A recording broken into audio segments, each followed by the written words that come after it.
শহরের কোলাহলে এক টুকরো শান্ত পাহাড়। রাজধানীর মিরপুরে আয়োজন করা হলো এক অনন্য আর্ট ক্যাম্প, পাহাড়ের প্রতিধ্বনি।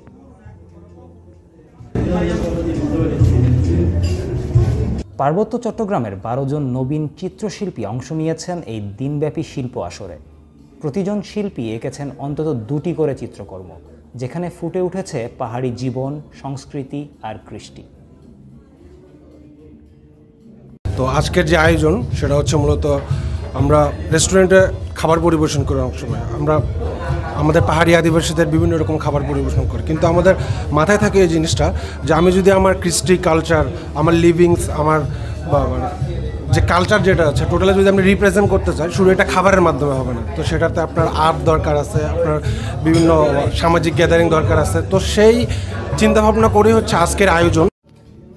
এই আয়োজন শুধু একটি আর্ট ক্যাম্প নয়, এই এক প্ল্যাটফর্ম যেখানে পাহাড়ের তরুণ শিল্পীরা প্রকাশ করেছেন তাদের ভেতরের গল্প, তাদের শেকড়ের টান। প্রদর্শিত হয়েছে মোট 24টি চিত্রকর্ম। দর্শনার্থীরা ছবিগুলো দেখেছেন, অনুভব করেছেন, আর কেউ কেউ ভালো লাগলে সংগ্রহ করেছেন।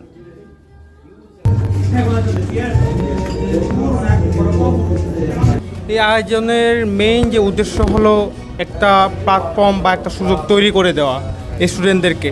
ম্যাক্সিমাম 90% নিয়ে এখানে স্টুডেন্ট। শিল্পীরা বলছেন এ ধরনের ক্যাম্প শুধু সৃজনশীলতাই বাড়ায় না, বরং তৈরি করে সংযোগ দর্শকের সঙ্গে, নিজের শেকড়ের সঙ্গে। পাহাড়ের প্রতিধ্বনি এ যেন পাহাড় থেকে আসা এক নতুন দিগন্তের ডাক, যা শোনা যাবে ক্যানভাসের রঙে, হৃদয়ের গভীরে।